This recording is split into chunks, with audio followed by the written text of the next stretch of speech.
ndi madekwana ri khou vha ṱanganedza kha mafhungo a tshipentshele namusi ho ṱangana mafhungo a Tshivenḓa na a Tshitsonga hune namusi ri ḓo vha ri tshi khou lavhelesa mivhigo ya nga miḓalo vunḓuni ḽa Limpopo na Mpumalanga. Nṋe nga dzina ndi pfi Jennifer Matsila, kha ri vhe roṱhe.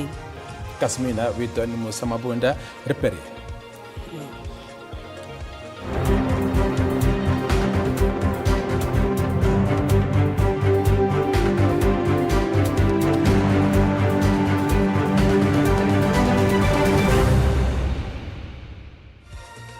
Numerous national and provincial votes have been critically damaged.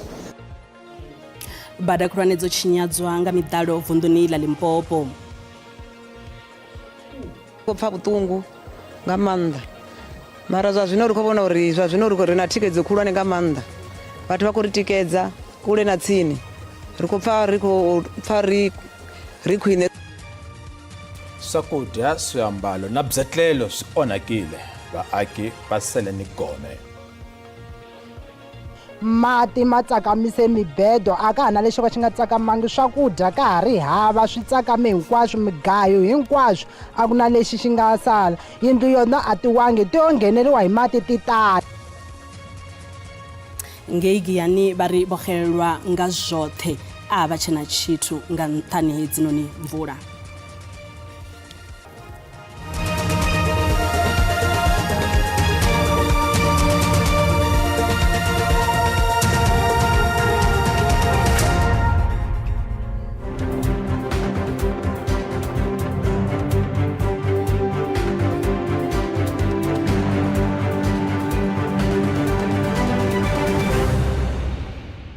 Vambuso wa vunḓu ḽa Limpopo vha ri tshinyalelo yo vhangwaho nga miḓalo ya zwenezwino i khou anganyela u ḓura mutengo wa randa dza biḽioni 4. Magondo na dziburoho zwi paḓaho maḓana maṋa zwo tshinyadzwa.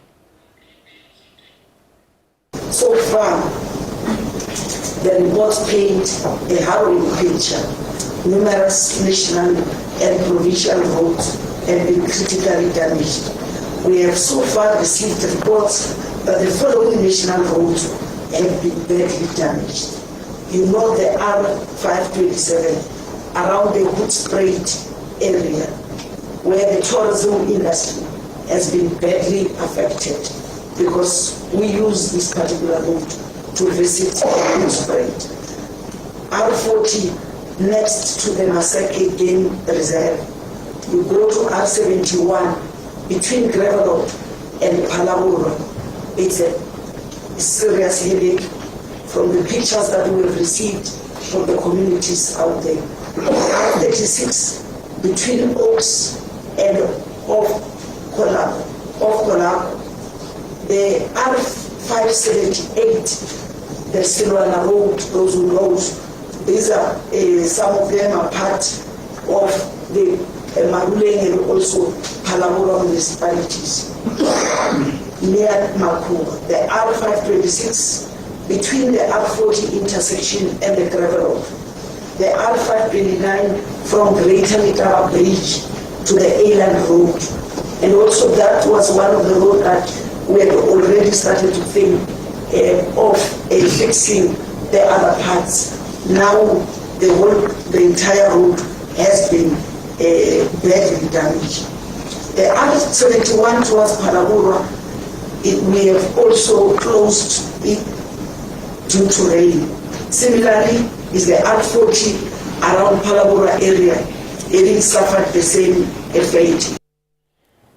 Akusibona ka nkwangulatilo etindhawini ta le Giyani eka masipala wa xifundza xa Mopani. Mpfula matimba ya mahlweni yina. Gondzo ri suka eGiyani ri Palabura ra hala ka Ngove ro hundzuke damu naswona a fambeki. Kasi ka Maswanganyi kona eGiyani van'wana vaakatiko va nghenele hi mati emutini naswona a va nga koti ku huma. Ka chavisa swinene loko a nga ri va lava va ti-taxi va nga ni pfuna ku tlola a ni nga ta a ni ta ni tlherini ende sweswi ni feke ni ya joni exikolweni a ni nga ta hayi mati lama ma chavisa swinene hala mati mele ku taleni mele ku sunguleni ka ku tala loko va ka va nga fambi lava ti-taxi driver sweswiwa va ta kuma ku tela hi ku laya loko i fika laha ka xikombanelana ko ku sungula ku tala na lexi xi ndzi ku le ku sunguleni ka ku tala xiyimo lexiwani a xi hi khomangi kahle kusukela ka tolo hi le ku loveni ku ya mintirhweni ku pfaleriwa hi mati la patwini ra kusuka a Phalavurwa ri ya Giyani kusuka Giyani ri ya Phalavurwa hi pfaleriwe hi mati la amoyeni sweswi hi lo yima timovha ti tele hala gangeni hina hi lo za hi khandziya taxi yin'wana ya le henhla ya 22 seater hi yo hi nga kota ku hundza hi yona hi tsemakanyela hala Kremetati na sweswi hey a swi hi khomi kahle mana hi koti ku ya mintirhweni hi hanya hi ku tirhisa patu leri hi ya endla swakudya Giyani mara hey sweswi hi le ku tikeriweni na tiyindlu tawa tithoyileti ta magoji ti tele hi mati ha koti ha chava na ku nghena swiyindlwana swa le tithoyileti ta le makaya leti hi nga na tona mati lama a hi ri na wona a ma chavisa swinene le kaya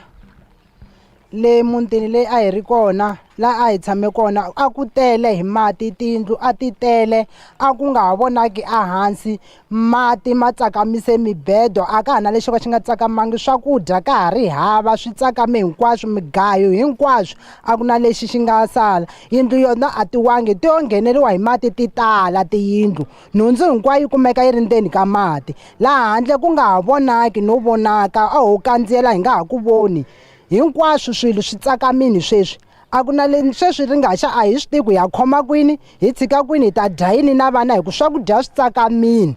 swo tlela swi tsakamini na mukumba yi tsakamini hi mati lama nga nghena na tshemba ku ri ku ta va na ku pfuneka endzhaku ka loko Ramaphosa ta va tile laniwa like swi tikomba ku ri swi n'wi khumbile endzhaku ka everything leswi vanhu va nga swi luza laha Mbawula so yeah wena u luze yini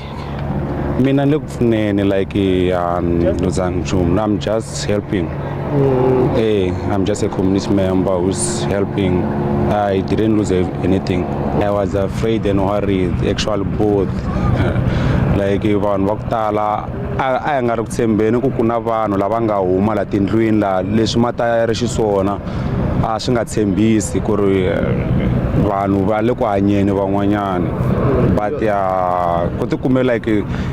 na vusiku byi va kote ku huma va tsutsuma va tumbela kun'wanyana ku halaniwa mpfula leyiwani since yi sungula kuna yi le ku onheni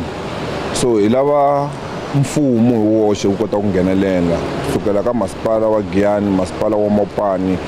Coxstar Department of Health Department of Education Roads and Transport yin'wana na yin'wanyana leyi kotaka ku va yi ta kota ku assista vanhu va Giyani because this one as it is a ku koti ku fambeka mapatu mo onhakile swikolo swi lo nghenekeni titliliniki a ku na koti ku vanhu va kota ku ya kuma mpfuneko eka titliliniki so swi hela swi tekela vaakatiko hinkwavo ku sweswiwani loko ku na lava nga wela na hi tiyindlu so mfumo a wu koti ku teka vanhu lavawani va hlayisa eka nkarhi wa sweswiwani loko timpfula ta ha ri kunini ku onhake yini swi leswi fanele swi lunghisiwa hi ta swi vona loko timpfula ti yimile because sweswiwani loko ku ha ri na mati a ku koti ku vonaka nchumu ku ri i ncini xi nga onhaka mara as long as vanhu va hlayisekile lomu va nga kona mpfula leyi onhe swo tala yi endle na ku ri vana va xikolo namuntlha va nga ti xikolweni ku ve a xi fanele xi pfula namuntlha na mathicara van'wana a va tangi xikolweni ku ta pfuna hi mhaka mpfula leyi ya onha swinene yi onha na mapatu leswaku na timovha ti nga fambi kahle na tikhebulu na gezi a ri kona hi mhaka yona tindhawu tin'wana mpfula leyiwani yi le ku hi onheleni swinene cause na le xikolweni a ya ha ri ku yini and leswi leswi fanele hi kha hi swi endla cause hi fanele hi dyondza na xikolo a fanele ri ku dyondzeni ka nkarhi wa sweswiwani musi ri ku bvela phanḓa zwa zwino ri amba na ramafhungo wa SABC ndi Vhuyapi Mathode ane vha fhaḽa Tshakhuma hune nahone ho kwamea vhukuma nga mvula dza miḓalo iye mulovha ro ita na u vhona president vho swika nga tsha vhukoma henefho Tshakhuma ndi Vhuyapi zwa zwino kha musi ni nga tori vhadzulapo vha khou ri tshimo tshi hani henengeyo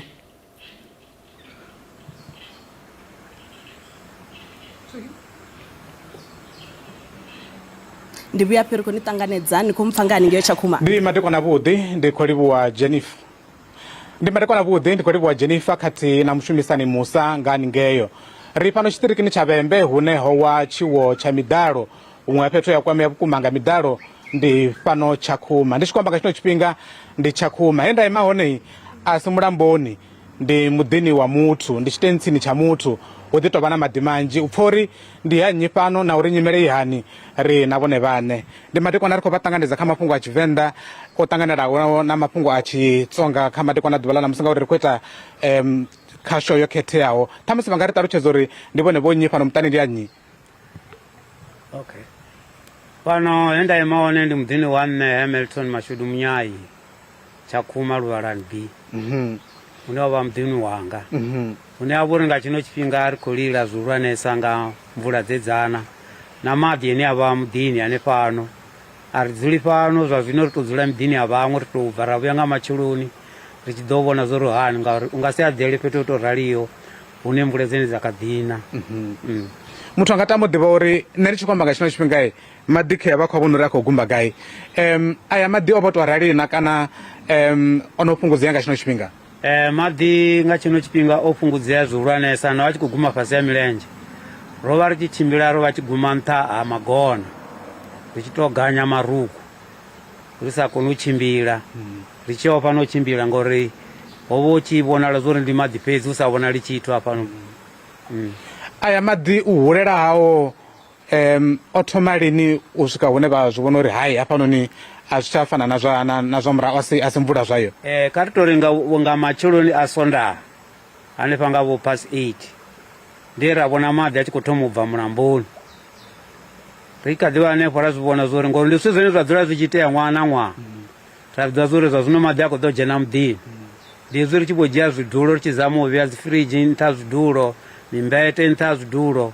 zwe zwa sala hafha fhasi ri khou amba zwa zwino zwo papamala nṱha ha maḓi a huna tshine tsha vhori tshi khou luga nga ngomu dzinḓuni ri guma kha dzi ṱhafu maḓi. Aya maḓi zwavhuḓi vhuḓi a ḓa a tshi khou bva ngai? Maḓi a vha a tshi khou bva mulamboni. Zwi amba uri vho dzula tsini na mulambo? Ro dzula tsini na mulambo lune maḓi a tshi ḓa hafhaḽa a tsha tovhela mulambo a mbo dzi tou phontsha a vha uri a khou ḓa miḓini. Muthu anga tama u ḓivha uri thuso ine vha nga vha vhono i wana nga tshino tshifhinga ndi ifhio kana hu na thuso ine vha nga vha vha khou i ṱoḓa ndi thuso ḓe ine vha nga vha khou i ṱoḓa nga tshino tshifhinga? Thuso a huna na thuso na nthihi ine a vha uri ro i wana nga tshino tshifhinga ro tou endela thuso ye ambiwa nga muphuresidennde uri ri ḓo vhona uri ḓo itea mini a ri ḓivhi uri vha ḓo vhona lini hu ḓo bvelela mini nga tshino tshifhinga. Fhedzi ro fhulufhedziswa nga muphuresidennde mara nga fhano Tshakhuma vho a ri a thu wana vho thuso. Musanda vho vha phalalana hu na zwiṅwe na zwine vha nga vha vho gidimela kana vho vha itela zwone masipala kana mini? Masipala a huna na tshithu tshe a dzhenisa tshanḓa u fana na zwino ku amba na Musanda ro ḓi tou vha vhunzhi ha vhathu vhane vha vhori vha shumela tshitshavha ro vha vhona nga tshifhinga tsha musi hu tshi khou ḓa muphuresidennde a hu tu ḓa muthu hafhano hune ra dzula hone ya dzhena maḓi a vhudzisa zwo ri u itea mini. Ndi mini tshine vhone vha khou tshi ṱoḓa nga tshino tshifhinga? Zwa zwino a ri na fhethu ha dela na zwiḽiwa zwi khou ḓi shota uri zwinzhi zwo ḓi dzhena maḓini. Afho hune vha khou ri vha eḓela hone ndi hanyi ndi a shaka ndi ya Mutsinda na zwo tou itisa hani uri vha fhedze vha tshi khou eḓela hone? He nda ḓela hone ndi ya Mutsinda ine ra dzi tou ḓivhana hune na zwino ndi tshi bva afha ndi khou ya hone ndo eḓela hone mara dzula muḓini wa muṅwe muthu zwi a dina ngori hu vha na zwithu zwinzhi zwine wa vhori fanela uri zwi ite sa muḓini. Zwiḽiwa vha khou tou itisa hani ngauri u tshi tou sedza hafhanoni a huna na fhethu hune ha nga vha tshi bikeliwa hone ndo dzhena nga ngomu nḓuni a si fhethu hune ha nga bikeliwa hone? Ndi tshi khou tou amba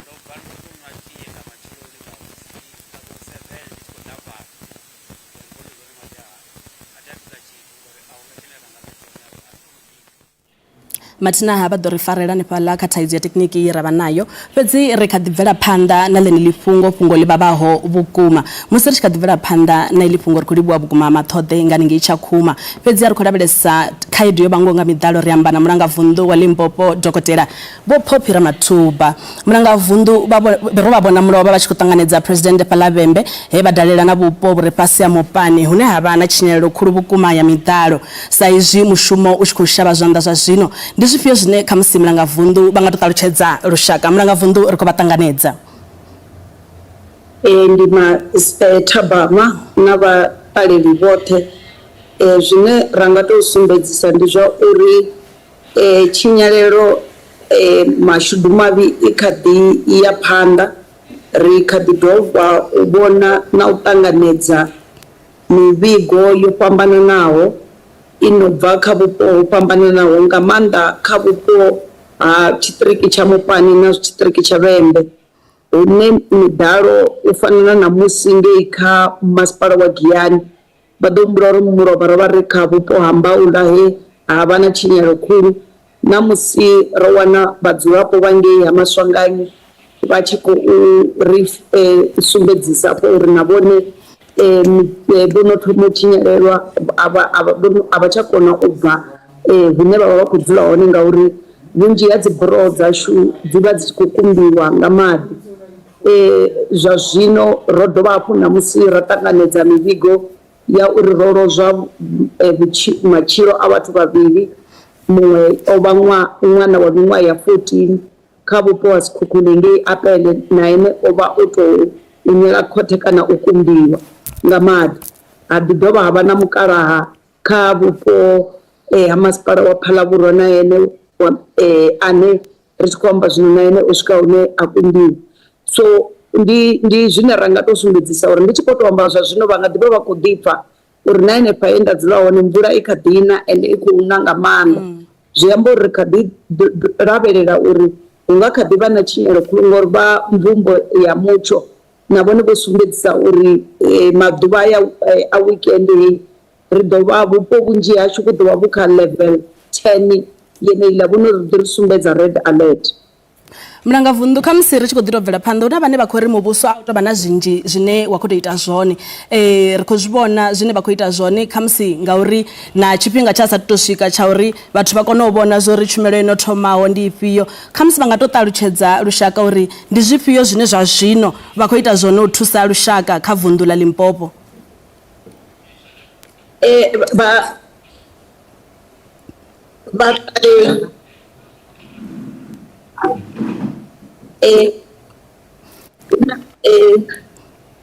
Ri navho Mulanga Vundu ri khou ḓi vha pfha vha khou mpfha wo dzhena ndi tshi khou pfha vhaṅwe hai ri khou pfha zwavhuḓi kha vhambe. Zwine ra nga tou sumbedzisa ndi zwa uri musi hu tshi itea tshiwo tsha u fana na hetshi tsha u thoma sa muvhuso ri vha ri khou sedza uri ri tsireledza hani ri kona that looks like something you can rotate on the interface where you are. That is something that looks like a rotation. Mulanga Vundu vha ḓo ri farela kha mungo uyo zwine zwa vha hone ndi zwa nga ngeno a si thaidzo i re kha vhone nga ngeyo khombela uri vha bvele phanḓa ri navho.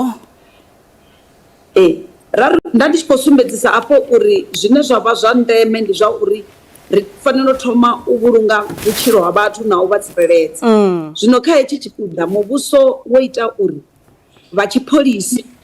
vha vunḓu ḽa Limpopo ri khou shumisana na vha masole ro ḓi ita na u ṅwalela na minista vho dzi vhona dzi helicopter dza masole ri khou shumisana na vha muhasho wa mutakalo vhane na vhone vha tshi khou shumisa dzi helicopter dzavho na dzi ambulance dzavho ri tshi ya u tevhela vhathu vhane vha nga vha vho kana u vha thusa uri vha songo swika hone vha ṋela kote nga ṅwambo ya uri vha ḓo wana uri kha miṅwe miḓi kana dzi village dziṅwe hedzi dzashu village i vha yo tingiwa nga milambo dzi buroho dza hone dzoṱhe dzo wa dzi goloi dzi si tsha kona u dzhena ri khou kona u swika hune ra vha ḓisela heyo thuso ṱhanzi. Tsha vhuvhili vhalwadze vhane vha vha vha tshi khou lwala vha sa koni u swikelela zwibadela nga ṅwambo ya uri nḓila dzo tshinyala ri vha ri tshi khou ita uri ḽene ḽa bufho ḽa muhasho wa mutakalo na ḽa masole vha kone u swika hune vha nga swikelela vhathu mishonga heyi ine khou tea u ya dzi kiḽiniki ri khou ita uri na ene ya mabufho ashu na one musi kiḽiniki vha tshi ri sumbedza uri kiḽiniki nkene kha musi ndi ya Tshakume urala a i na mishonga ri kona hani u swika hune ra vha swikisela heyo mishonga. Tsha vhuvhili tshine ra tshi sedza arali ro sedza uri vhutshilo ha vhathu ho vhulungea hu na vhathu vhane u fana na nda sumbedza vha Mbaula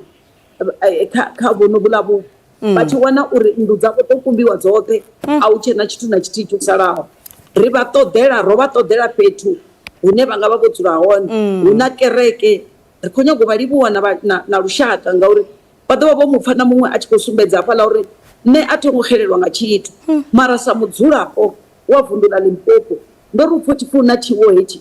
nṋe muṋe nga nṋe ndi songo vhudziwa nga muthu ndato ḓivhudza uri a u dzuli u tshi khou ḓivhudza uri muvhuso u gai, ndi ya nda sedza uri ndi nga vha thusisa hani. Riṋe ri sathu no swika kha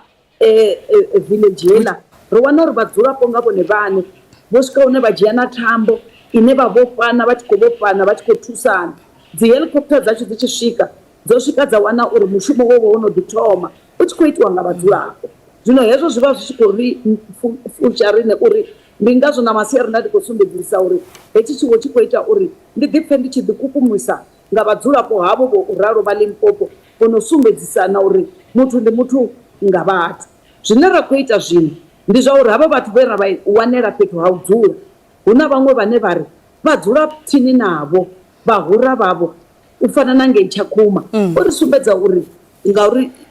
thaidzo i vha kha hovhu ha miḓi i re tsini na Mlambo, fhedzi miḓi heiḽa i re hangei nṱha a yo ngo kwamea. Vhathu vha re kha miḓi heiḽa ya ngei nṱha vho swiyelela vhathu vha miḓi ya fhasi vha ri riṋe ri a zwi ḓivha uri nga Tshivenḓa tsha hashu musi khombo i tshi tea vha ri u adzimana u ḽa malombo mara fhedzi mukosi a phalalana. Ro vha vhona vha tshi khou dzhia vha tshi khou dzula na havha vhathu riṋe na riṋe nga ngeno ri tshi ḓa ro no thoma through havhaḽa vha SASSA na vhone na vhaṅwe vha dzi NGO vhane ra khou shuma navho u ṋetshedza havha vhathu zwiḽiwa. Mimasipala yashu yo renga yo isa zwipontshi zwo fhambananaho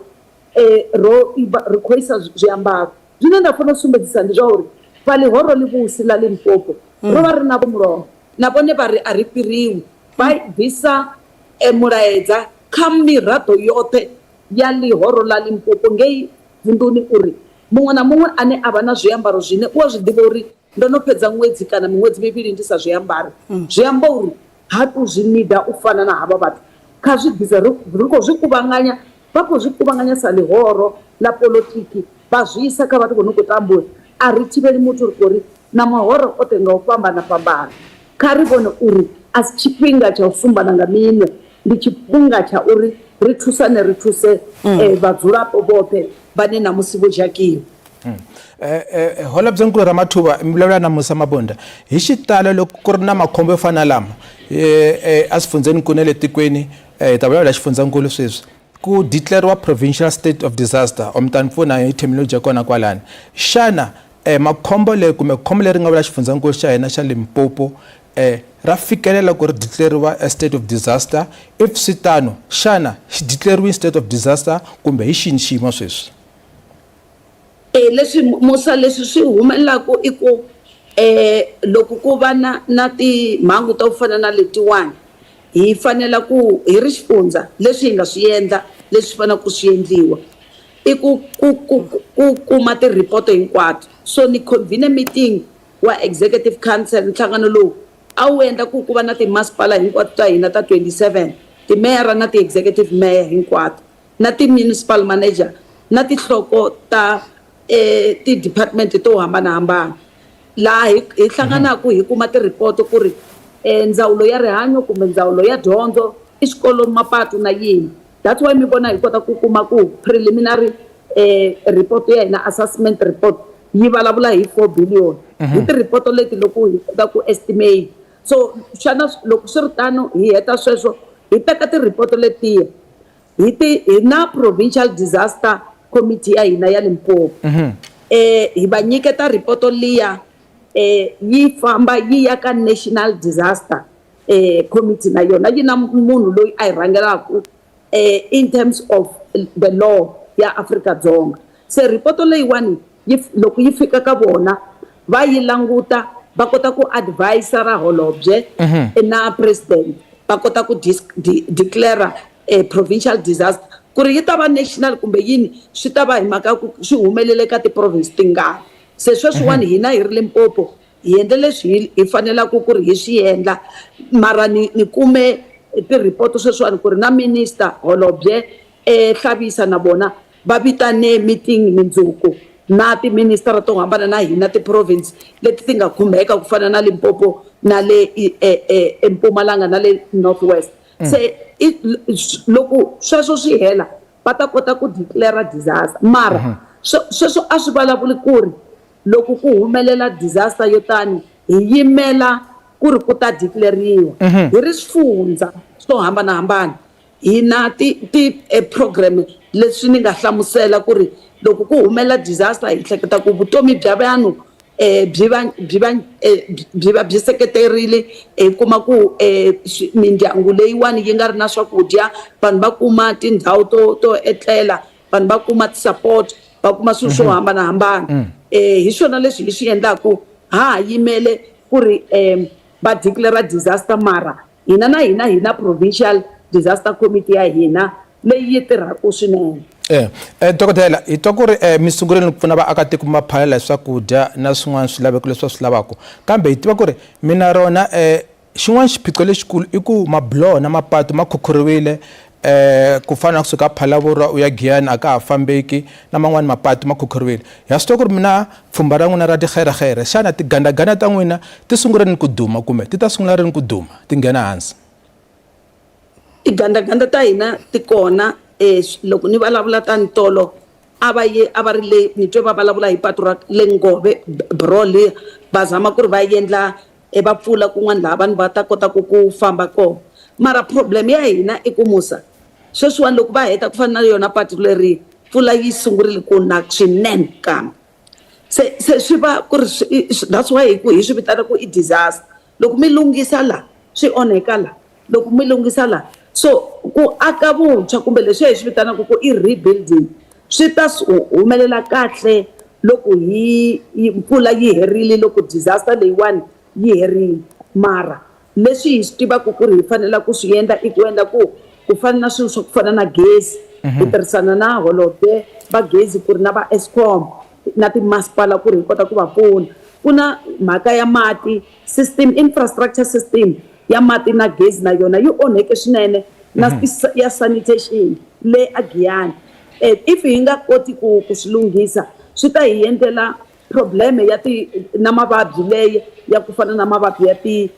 cholera mavabyi yo hambanahambana ya ku endliwa hi mati so that is why mi hi vona ku hi le ka migingiriko ya ku endla ku hi restore swilo swo tani swilo tikherekhere ti kona loko mpfula hi vona ku ri ya antswanyana ta nghena emapatwini ti pfuna ku ri vaakatiko va kota ku famba. Dokotela Phophi Ramathuba hi khense ngopfu nkarhi wolowo.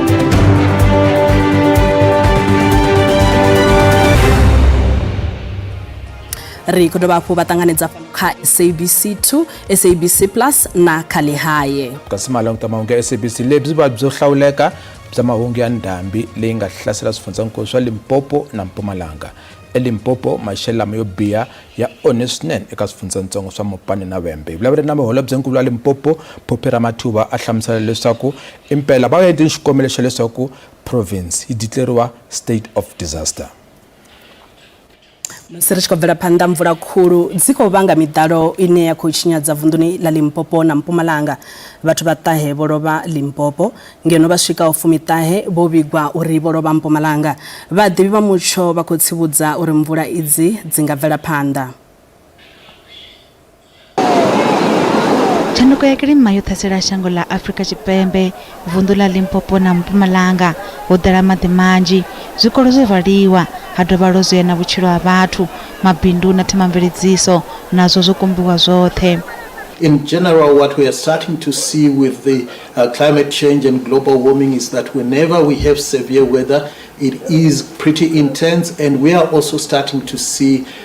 quite frequent episodes of severe weather. And the system that affected Limpopo and Mpumalanga and is still dumping quite a lot of rain in those parts of South Africa started off in Mozambique as a tropical low pressure system pulling down into Southern Africa, tropical air bringing those heavy rains. Izwi a zwi tou vha tshinyelo yapo fhedzi tshanduko ya kilima i khou ṅwalula ḽiṅwalo ḽa vha mutsho wa Afrika Tshipembe vunḓu nga vunḓu. Vunḓu ḽa Gauteng na zwiṅwe zwipiḓa zwa KwaZulu-Natal vha khou vhilela arali hu tshi nga vha na zwiṅwe zwine zwa nga itea kha vhadzulapo na vhoramimoḓoro vha khou humbelwa uri vha dzule vho fhaṱuwa vhaofisiri vhapo vha khou humbelwa uri vha dzule vho lugela kha tshanduko ine i nga vha hone. Mfumo wa xifundzankulu xa Limpopo wu karhi ku hlela hi laha khombo ra ndhambi ri nga onha kona exifundzenikulu. Tindhawu leti nga hlaseriwa swinene hi khombo leri i swifundzatsongo swa Mopani na Vhembe. Mfumo wa xifundzankulu wu karhi ku tirha na xiyimo lexi, naswona sweswi emoyeni hi na holobye wa mfumo wa miganga Biskop Makamu. Holobye Makamu, ndzawulo ya n'wina ya mfumo wa miganga hi yona yi rhangaka mahlweni yi rhangelaka ntirho wo phalala. Hi twile leswaku vaaki lava nga khumbeka kumbe lava nga onhakeriwa endhawini le Mbawula ehandle ka Giyani va rhurheriwile endhawini to fana le swikolweni. Xana xiyimo xi njhani sweswi, va ta tshama eswikolweni ku fikela rini? Nzenga.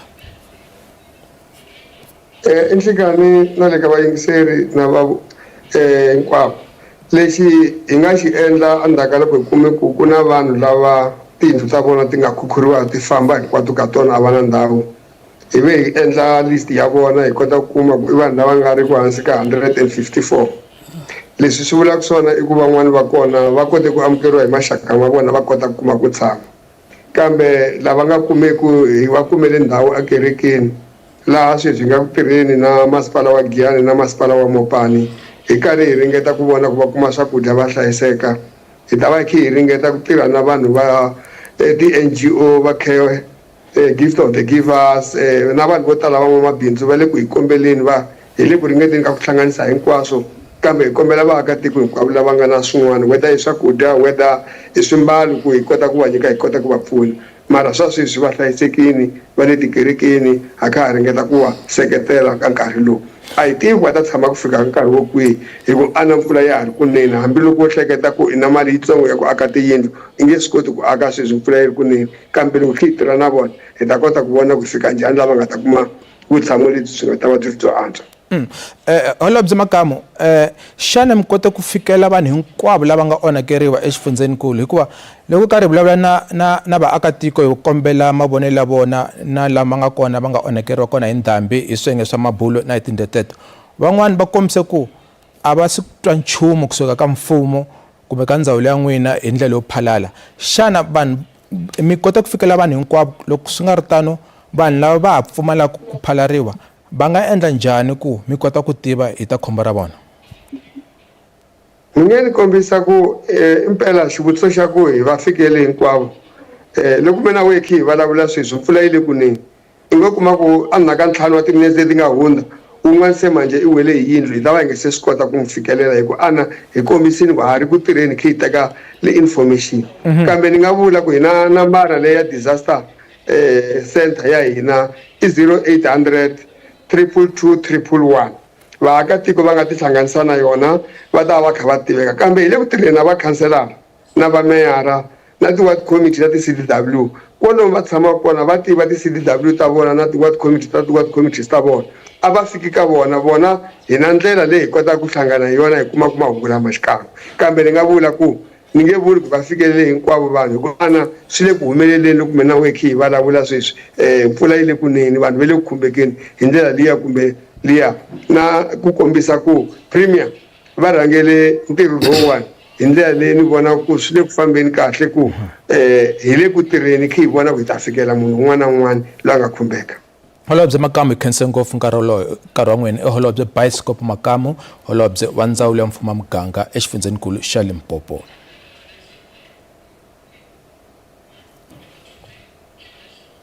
zwa zwino musi ri tshi khou bvela phanḓa ri vha ḓisela vhupfiwa ha vhaṱaleli nga nyimele ya miḓalo vunḓuni ḽa Limpopo. Muhaxi mulava na muxingoveni a le ka khakhala yo hlupha hi mapatu yana ma vaviseki ngopfu mhaka mpfula leya ndhambi leyi. A ha koti ku famba hi timovha, ma ku vona kwalaho timovha ti tsandzeka ku hundza, vana va koti ku ya swikolweni, mapatu ma vavisekini, hina hi koti ku ya dorobeni,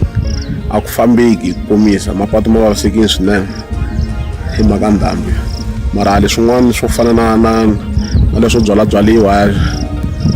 hi vuyeriwini swinene. Inkomu. Muhaxi for this great opportunity. Loyi a nga yima la mahlweni un'wana wa vatshami va le ka Silwane outside Bapalabra municipality. Tanihi un'wana wa vatshami va ndhawu leyi hi twa ku vava swinene because ndhambi leyi yi onhile yi nga onhi ntsena the infrastructure but also the livelihood ya vanhu. Loko mo cheka ku va bridge rero ri collapsile, bridge ra ku ya dorobeni swi endla ku ri vanhu lava maybe va tirhela ku dorobeni va tsandzeka ku ya mitirhweni. Also na mathicara lama maybe ma tshamaku kule na xikolo va tsandzeka ku ta va ta kuma xikolo ene vana va exikolweni va ve tshama.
yisa mahlweni mahungu ya Xitsonga na Xivenda eka SABC. Murhangeri wa tiko President Cyril Ramaphosa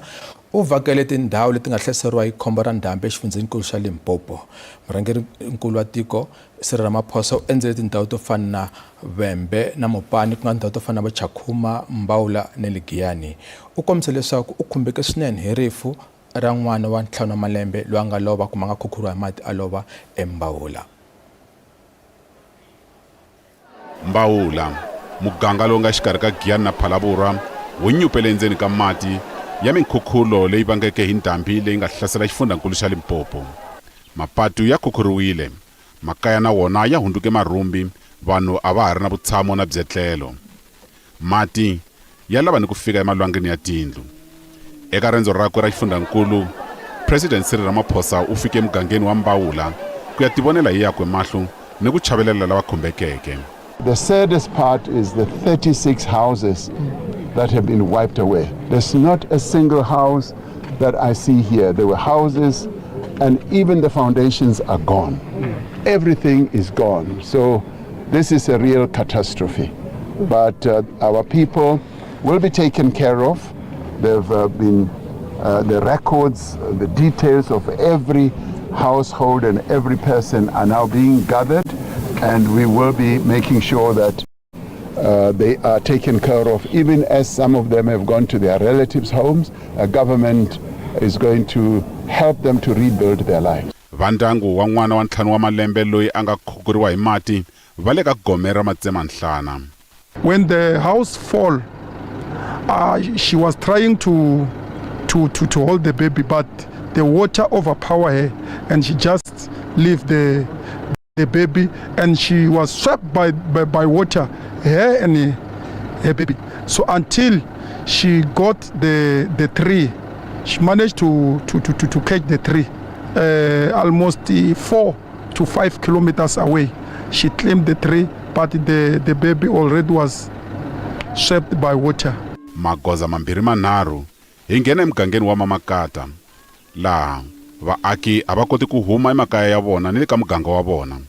Nambu wa Mulotodzi wu tele ni ku khukhula mapatu. Unfortunately, when the rain comes and then the bridge disappeared, and then we reported them. They came here the day before yesterday as the mayor of Greater Letaba, and they promised us that immediately if the rain stops, they're gonna come and build a strong bridge that everybody can pass. Vatirhi va xiyenge xa ndzindzakhombo va karhi ku tirha hi laha va kotaka ha kona ku lavana na Siyanda Baloyi wa 5 wa malembe. Loko mfumo wa ha kambisisa mpimo wa ku onhekeriwa ka vaaki, ndhambi ya karhi ku tlakusa mpimo wa mati edan'wini ra Tzaneen,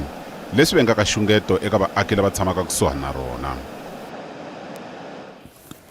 Musi mutsho wa mvula khulu na midalo u tshi khou bvela phanḓa na u vhanga tshinyalelo khulu vhukuma vunḓuni ḽa Limpopo na Mpumalanga, zwa zwino ri fara nyambedzano na muḓivhi wa mutsho fhano SABC. A zwi takadzi ṱuwani u lavhelesa tshiimo tsha mutsho wonu nga tshino tshifhinga. A zwi takadzi ri khou ni ṱanganedza fhano kha mafhungo a SABC. Musi ri tshi khou bvela phanḓa, kha musi ni nga tou ri ṱalutshedza uri mutsho uyu wo raliho wa mvula dza midalo u vhangwa nga mini?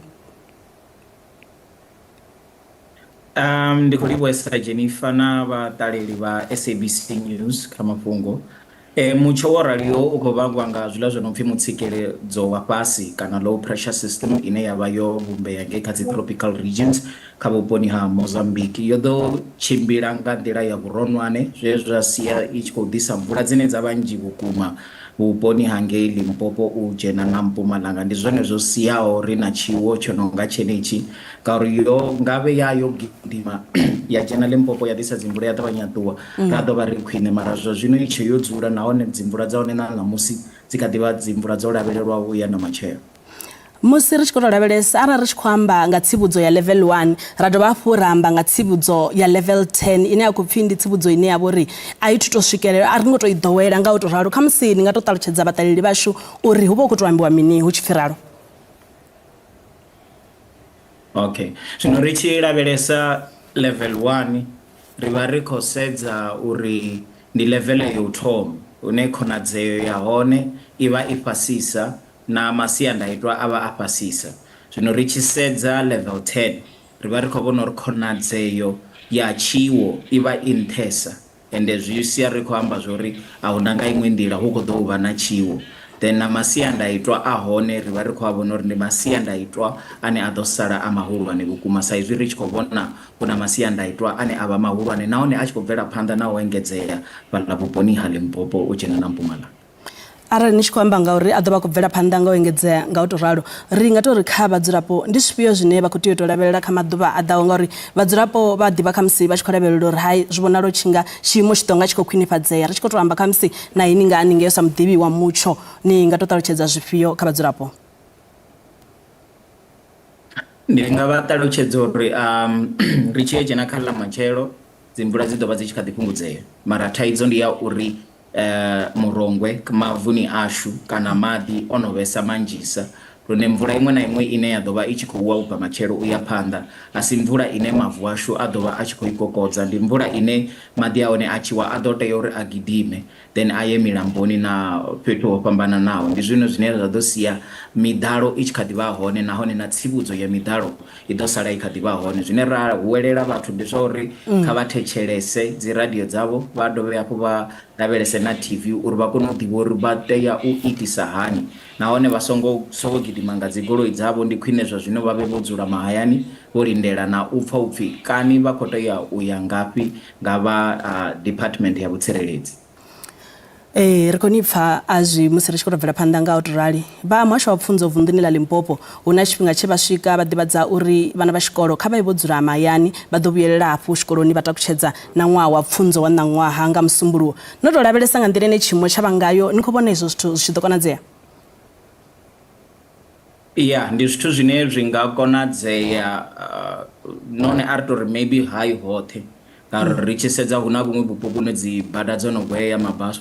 mabasi na transport dzo isa vhana zwikoloni a zwi nga ḓo konadzea uri vha tshimbile nga Musumbuluwo ndi zwine arali vho vhaṅwe dzi villageni dzavho kana hanefho mashangoni a havho ane zwikolo zwa vha nga ngomu ndi vhane ṱhamusi vha nga kona u tshimbila nga milenzhe vha ya zwikoloni mara kha vhaṅwe vhane vha ḓo ṱoḓa transport ndi zwithu zwine zwa ḓo sia hu na khaedu ine ya vha khulwane vhukuma kha mashango maṅwe ane dzi bada dzo gweya vhukuma na maburoho o kwashekana.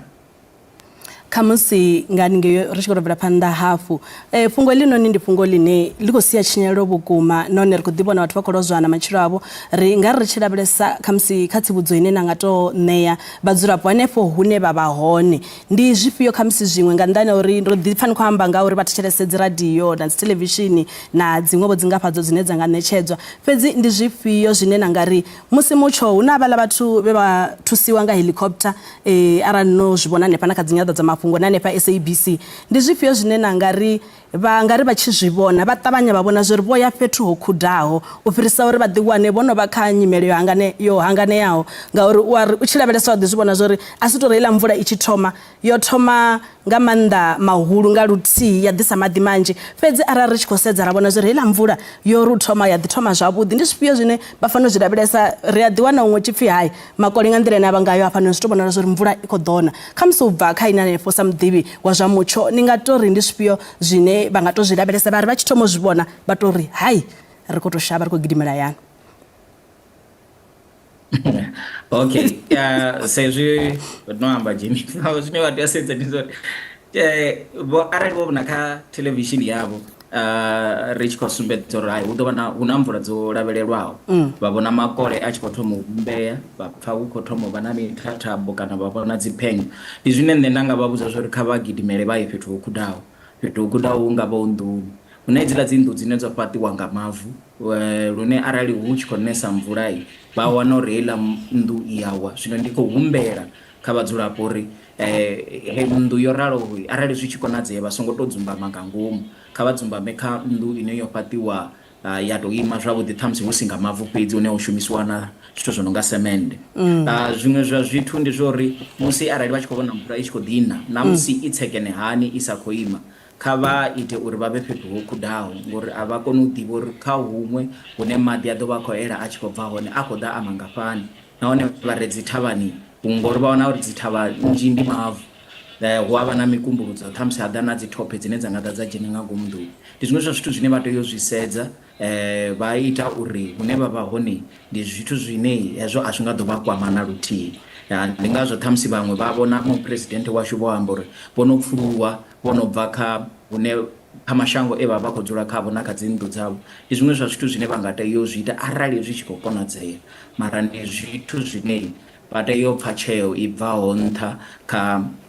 vharangaphanḓa uri ndi zwithu zwine zwa khou tea u itiwana zwa zwino, kana ngori ro vha vhudza uri dzi mvula dzine dza khou ḓa ndi ngafhani, vha tea u dzhia tsheo uri vhathu vha pfulusiwe kana vhathu vha bvele phanḓa na u dzula hune vha khou dzula hone. Ndi zwine vha khou tea u thetshelesa nga maanḓa dzi radio dzavho na dzi theḽevishini, ngauri mafhungo a raloho a tshi bva kha vharangaphanḓa a ḓo ḓa nga dzi medium dzo no fana na theḽevishini na radio. Ri khou ni pfha nga maanḓa a zwi khamusi ri tshi khou tou pendela ine nda nga tou vhudzisa yo fhedzisela mbudziso ndi ya uri mvula khedzi hu khou pfhi dzi khou vhonala dzo ḓi ṋea maanḓa nahone ri khou tou zwi ḓivha ri tsha tou ri khou pfhi vunḓuni ḽa Limpopo, vunḓuni ḽa Mpumalanga ri khou vhona dzi mvula dzi tshi ḓo nga dzi khou khebuwa ngeno vunḓuni ḽa Limpopo, nahone ri khou lavhelela uri dzi ḓo vha dzo ḓi ṋea maanḓa vhukuma ngafhi na ngafhi. Dzi tshi ḓo thoma u khebuwa ri tshi dzhena kha ḽa matshelo nga Mugivhela ndi hune ra ḓo vhona dzo fhungudzea, mara dzi kha ḓi vha 60% vhuponi ha Limpopo. Ndi khonadzeo yone yo fhungudzea ngori yo vha yo dzula kha 100%, yo dzula na kha 80%, mara fhedzi ri tshi dzhena Mpumalanga dzi kha ḓi vha dzo sala kha 80%. Zwino ri tshi bvela phanḓa nga Swondaha ndi hone ra khou vhona dzi mvula dzashu dzo dzula kha 60% vhuponi ha vhubvaḓuvha ha Limpopo, nahone vhuponi hunzhi ha Devhula dzi mvula dzi ḓo vha dzi 30%. Ndi zwine zwa khou sia ri khou ri dzi mvula dzi khou thoma u fhungudzea ri tshi dzhena nga Musumbuluwo, nahone ri khou vhona dzi mvula khedzi ḽa dzo dzula vhuponi ha Limpopo kha 60% na 60% ngei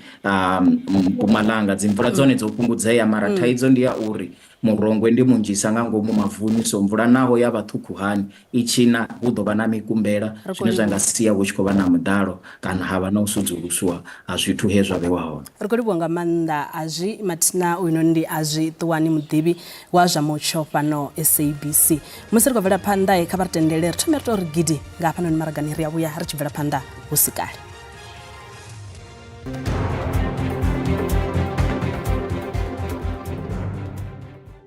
I ntsengo lowunene muhaxi na le ka valangutisi va mahungu ya Xitsonga na Xivenda hi lava ku kombisa leswaku xiyimo xa gezi a xi cinca eka malamulelo, kambe leswi swi nga vikiwa ngopfu eka swiyenge swa mabulu a swi talanga ntiyiso. Xo sungula hi lava ku kombisa leswaku a ku na vavabyi lava nga tlherisiwa exibedhlele, hikuva ku famba ka gezi a swi affectangi xibedhlele hinkwaxo, swi lo affecta ti-section to karhi ta xibedhlele laha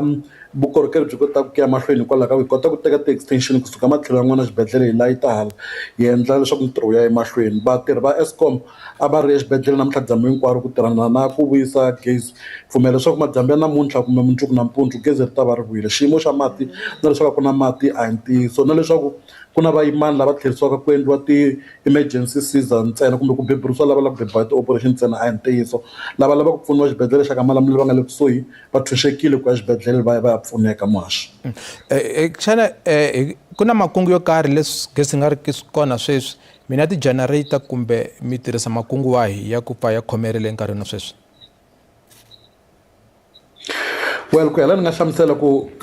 fikela ka nkarhi wa sweswi ko va na xiphemu xo karhi xa xibedhlele xi nga affectiwa hi mhaka gezi. Tindhawu to tala ta xibedhlele ku fana na le tiwadini, khixini, tilondri na le kwini ku ri kona gezi. Ko va na wadi ya vanhu va xisatinyana, ku va na le casualty na le OPD xikan'we na admin block ya khale leyi nga affected. So ha swi kota ku koka gezi ka matlhelo lawa ya nga koho hisa eka matlhelo lamaya loko ka ha lulamisiwa xiphiqo lexi nga koho. Kasi loko xiyimo xo nyanya na timhaka ta generator ti nga kota ku va ti tirha, kambe a hi si fikela ka ku tirhisa generator hikuva ka ha ri na matlhelo yo tala lama nga na gezi exibedhlele xa ka Malamulele muhaxi. Khensile Xikwambani, i Neil Xikwambani i mulweri wa swa rihanyo esifundzenikulu xa Limpopo. Kasi ndlela leyo i makumu ya mahungu ya namuntlha, mahungu ya hlawuleka, mahungu ya ndhambi. Vito ra mina Musa Mabunda, Ndando. Matiko ri khou tenda zwo ri vha fhaṱusana hanefho hayani kha ri dovhe hafhu ri vhe roṱhe vhege i ḓaho.